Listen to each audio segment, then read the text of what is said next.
We start with this. Multiverse comes at 3. You say something else smart on those. All right. And action. Hello, this is Michael from Holy Spirit Activism. I'm sitting here with... And this is Andreas. I'm from outer space. Yeah, we're gonna talk about 7 reasons why God exists. Oh yeah. Hallelujah. Yeah. All right. And the first one is what's the word? Origin of universe. Yes. Kalam. Kalam. The Kalam cosmological argument. What does that mean? Well, the Kalam cosmological argument goes like this. Everything that begins to exist has a cause. The universe began to exist, and therefore the universe has a cause. So there are 2 premises that lead to a conclusion. And in a deductive argument, if the 2 premises are true, then the conclusion has to be true. It cannot be false, logically, right? Mm-hmm. So everything that begins to exist has a cause seems pretty reasonable, right? Mm. We don't see much stuff just popping into existence like a pink horse or a refrigerator or something like that. If something begins to exist, whether it is constructed by previous material like this table, it's still caused by something. You know, somebody has to chop down the trees and make the table, and likewise you and me, we come from our parents and so on. Mm-hmm. Everything that begins to exist has a cause. Yeah. And the universe began to exist, right? Yeah. According to the standard Big Bang model. And it's really not possible for, the Big Bang model or some other model where the universe has origin to be false, because that would imply an eternal universe. And due to the second laws of thermodynamics, we would be dead by now, because the universe, as we understand it, is approaching heat death, right? And if the universe is infinite, that would have already had happened. The universe began to exist, and that means that there was nothing before the universe, because the universe is not just all of space and matter, it is all of time. Time itself began at the universe, and Stephen Hawking has talked about this. So it implies that the cause of the universe is outside of time and outside of space. It's an immaterial cause, and it can still be a cause because causes can be actions as well as actual materia. But that really brings it down to 2 things, according to William Lane Craig, who has talked a lot about this. Immaterial things can rather be abstract objects like numbers or God. And numbers don't cause anything. The number 7 doesn't really spontaneously create universes as we understand it, but God does, because God is all powerful. So that's the argument, the first argument for God's existence. So then we got to I was also thinking about something, but now I forgot a bit about it because I was so into listening what you were saying about these numbers and stuff. This will be cut out from the... Yeah, exactly. We can do that later. But also, it's like if you think of a perfectly balanced universe. I mean, all this universe. It's the driving force for all energy is to balance out, is to equal. So the most reasonable universe would be something that's totally black, totally nothing, all is balanced out. Or why not? The most reasonable is to not have anything at all. It's like perfectly balanced there, okay? Exactly. But still, it's like something in the middle of that nowhere got kicked out, unbalanced, bam. That's like an explosion is the most unbalanced thing I could ever think of. And for some reason we have it's like God has ignited that, caused that thing to disrupt and create something out of nothing. It's unbalanced, but still. Exactly. And that brings us to argument number 2. why there is something rather than nothing. Because as you say, Mm. a complete nothingness would be balanced, and it would be, quite pleasing for an atheist, I would say, because nothing doesn't have to be explained. You don't need God to explain nothingness, because that's nothing. Obviously, the reality we're living in isn't nothing. It's something. I can grab other people and stuff. So why is that? Why is it something rather than nothing? Well, some say that there is nothing. This is just an illusion. And that's But crazy. yeah, but You could argue that this reality is an illusion, that some aliens have us connected to the Matrix. Yeah. But that's still something. yeah, it's something must be thinking this. Yes. So something must exist, Yeah. and there you are. There you have it. It's the same problem. Yeah, well, most atheists that I've heard talk about this, they say that, well, we don't really need to ask ourselves why there is something rather than nothing. We just have to accept it. Yeah, something's here. And some say that this why question isn't needed. But I think when they say that, they try to run away from the fact that God really is the explanation. Because the wonderful thing with God, he said to Moses, I am. He is existence. He is completeness and fullness. He has all the colors, he has all, the ideas, everything. And this universe, it comes from his mind. It's a snippet of everything that he can imagine and create. And that is much more plausible of a reality rather than you have this random matter and energy that pops out from nothing or for some reason that we can't explain. It doesn't really compute why that would exist in the first place. So God is much more a plausible explanation for existence rather than anything else, really. All right, argument number 3, the fine-tuning of the universe. This argument is often confused with the fine-tuning of the earth, which isn't really a good argument for God's existence. If someone would say, hey, look at the earth, we are at this perfect distance from the sun, and there are so many meteorites and asteroids that haven't succeedingly wiped out all of life and so on. You can say, oh, this is so amazing, God must exist. But really, yeah, I believe that, God has led the history of the earth to us and that he has created it with a purpose. But you can imagine us being on another planet that would have been more hospitable if this wasn't. So that's not a good argument. That's really when you say that the pool or I don't know the English word for that. What are you trying to say? Not a swimming pool, a pearl in Swedish. Puddle. Puddle. Thank you. Yeah. When you say thank you, Johannes, that the puddle says, oh, look at this hole in the ground that is perfectly suited for me. That's amazing. But really, the puddle just looks like that because the ground is formed that way. All right. But then there's a good fine-tuning argument. Yeah. Yeah. And that's about the whole universe. Because, exactly. I mean, the reason why everything is that, how we see it now, is because of the forces that guides the quarks and the things that makes up these atoms, and like allowing atoms even to exist. Those kinds of constants that physicians are talking about. That is totally fine-tuned. If one of those variables had gone off like just a little bit, atoms would not have formed, and everything we see should all be like fog or something. Yeah. And that's the fine-tuning that's very mind-breaking to Exactly. So because it's all, the whole universe is the same. It's not like this particular part of the universe is like this.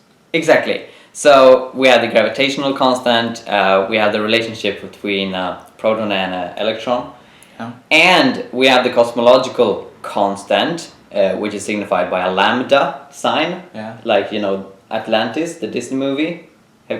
You haven't seen? All right.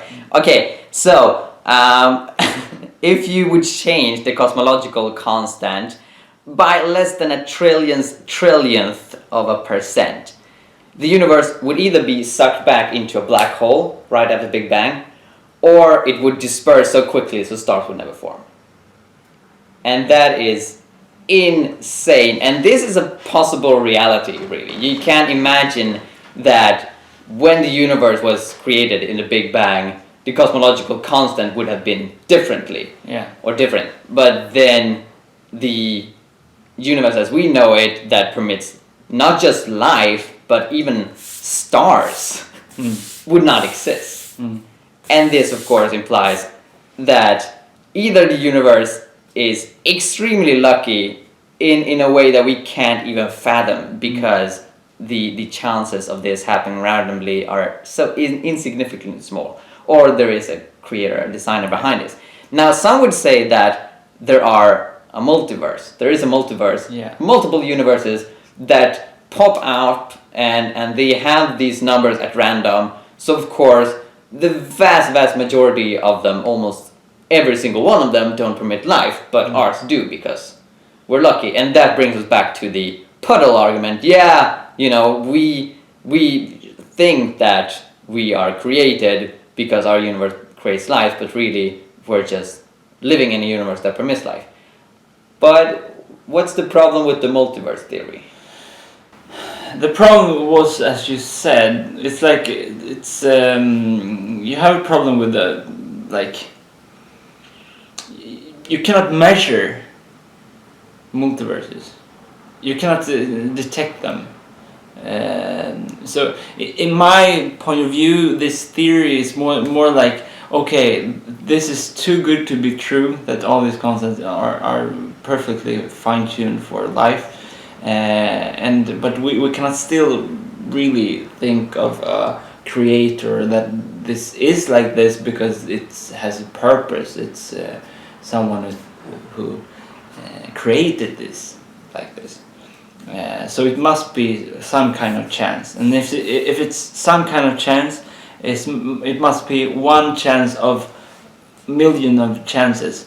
So maybe there are millions and millions and trillions of different universes that randomly spitted out these variables, and we happen to be in one of them that was suitable for life. Yeah, it's basically an atheistic creator, an atheist god, so to speak.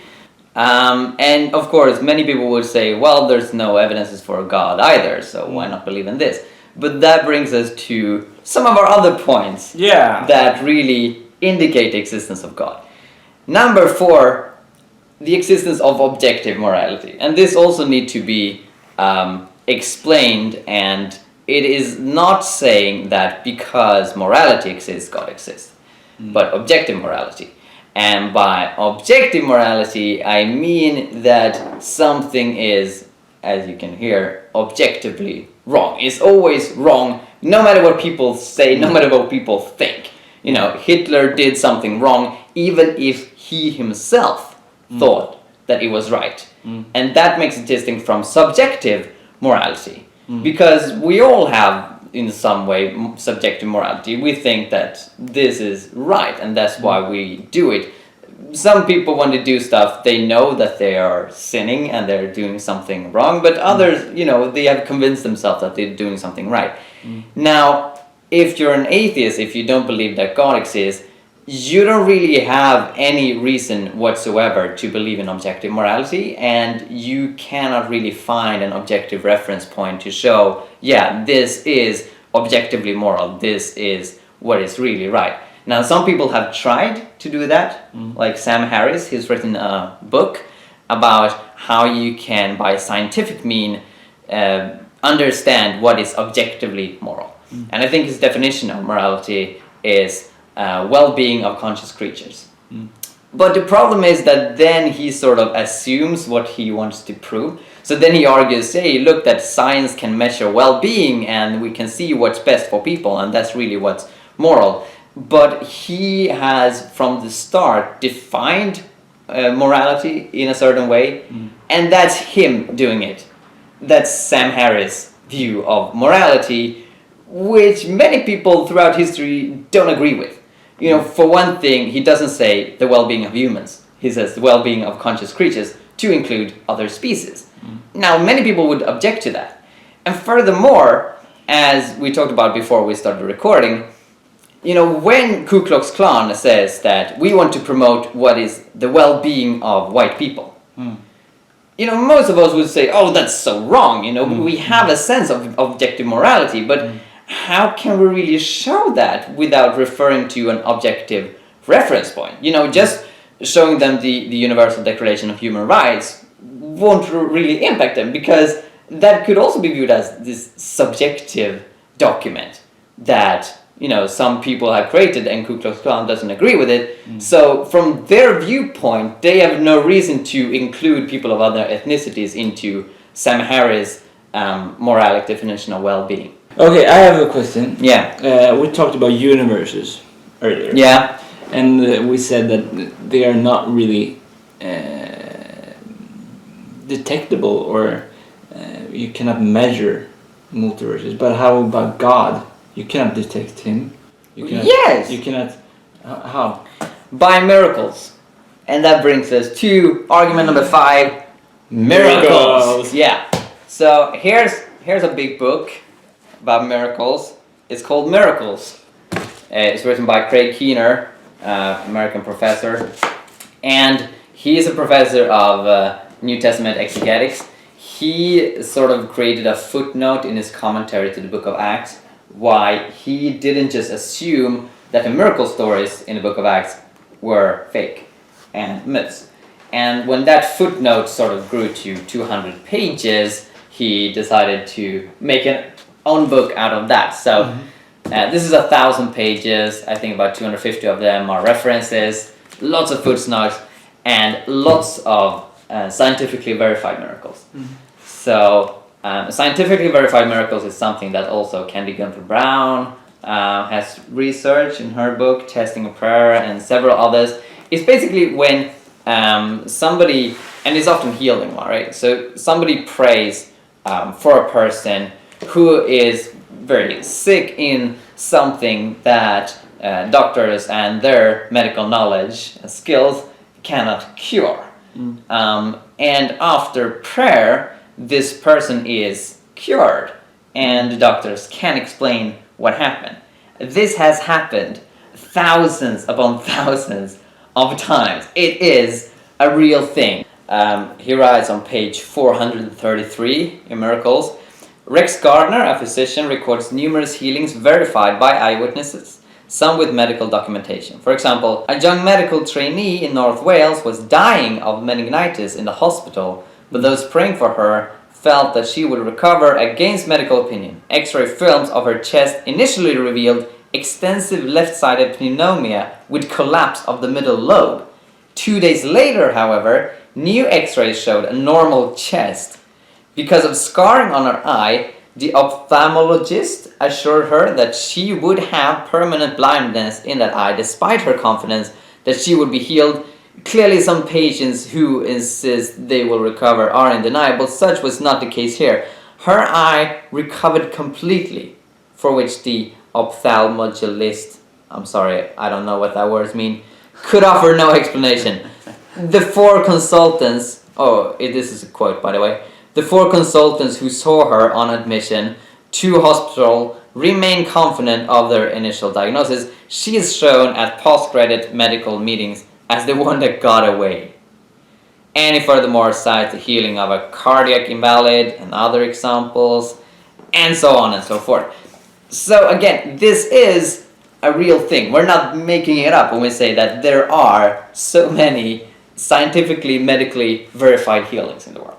Now, an atheist would say that this is a natural phenomena that we cannot explain yet.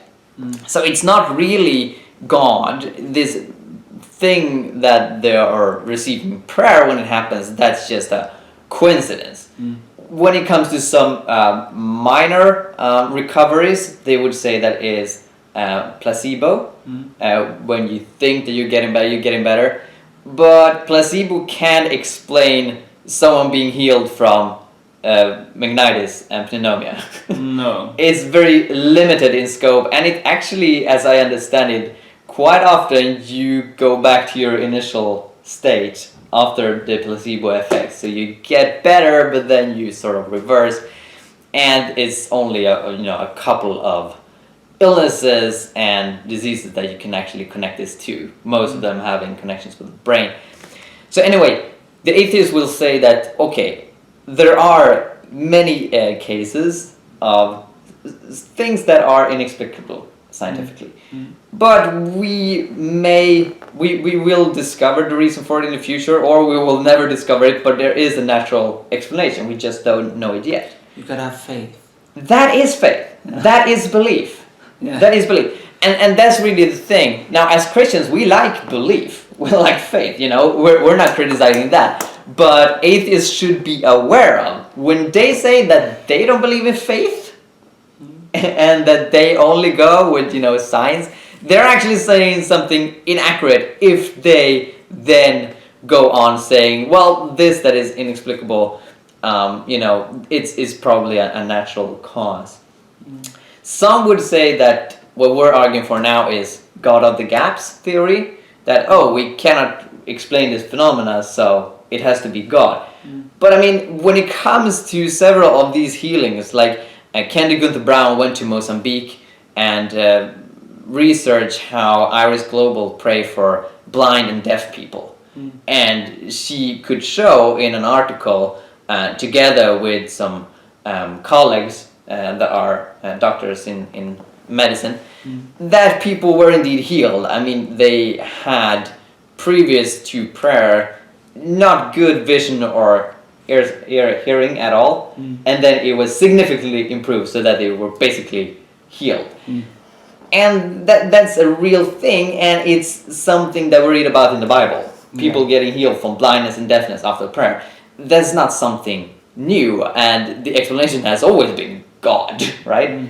So the common God of the gaps example is that, like, the Vikings, our ancestors, I guess, believed that Thor caused thunder, and then when science discovered, thunder is caused by these natural processes, you don't need Thor to explain that. But the Hebrews and the Bible, from the start talk about one God who is the creator of the universe.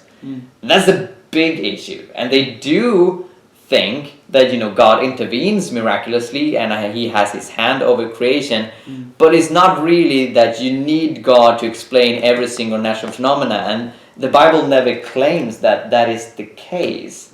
So God of the gaps isn't really relevant. I think rather the argument is sort of an argument of the gaps. When you realize that you need God to explain this, you say, but that's God of the gaps.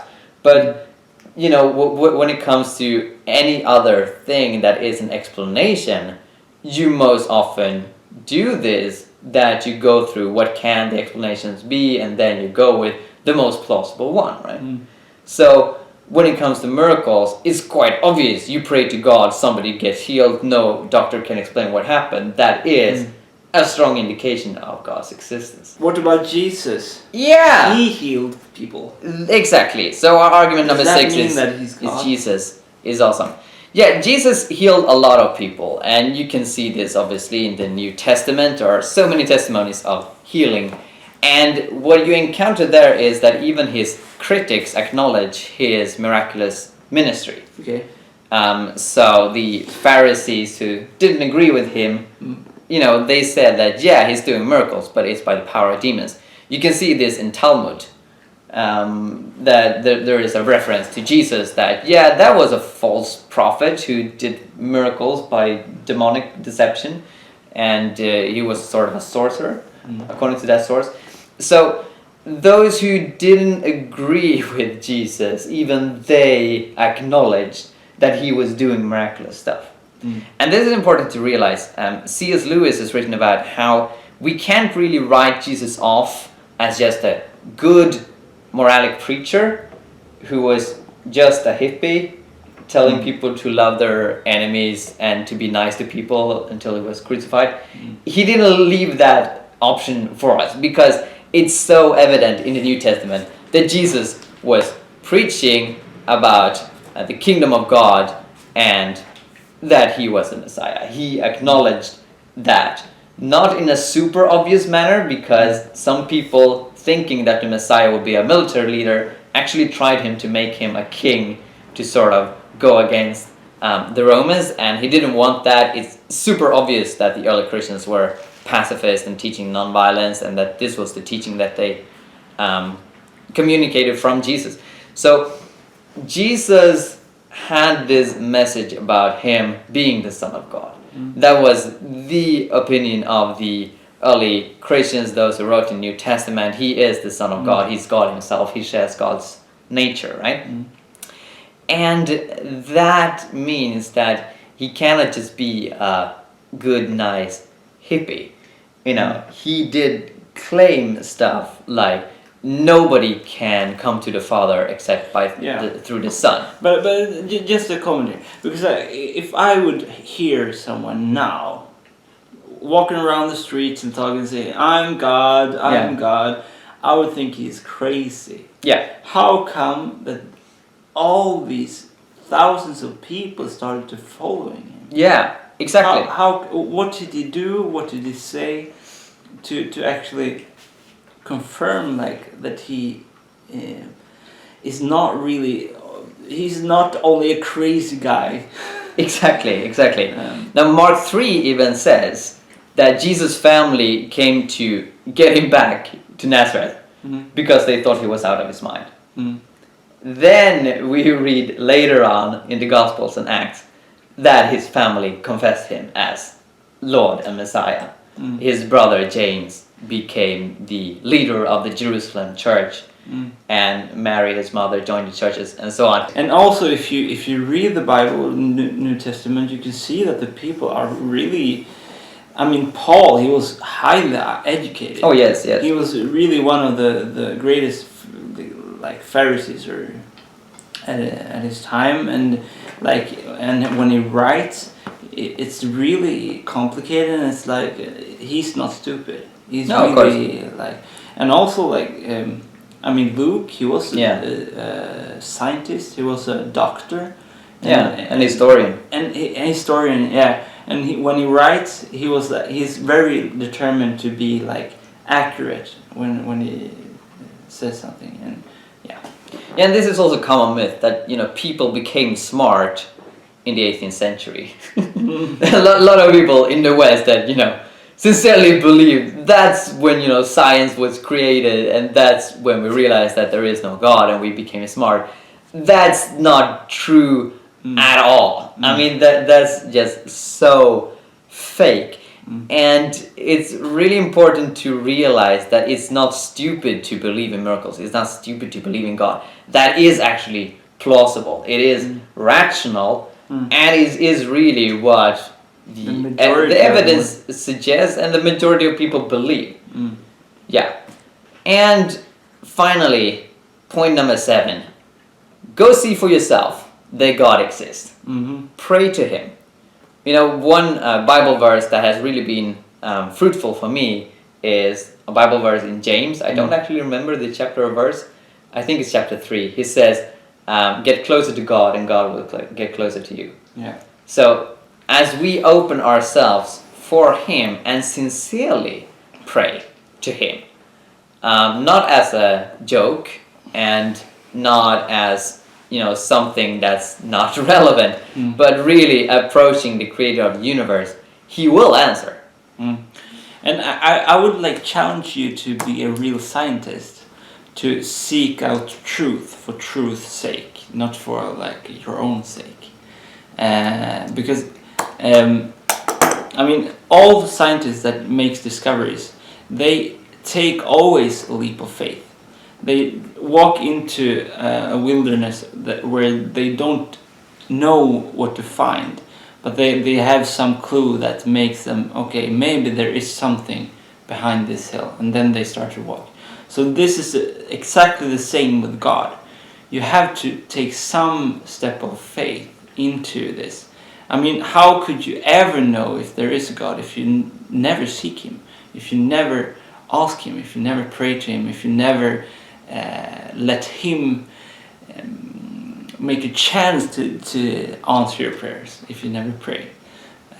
So, Amen. amen. Thank you for watching. God bless you. Bye.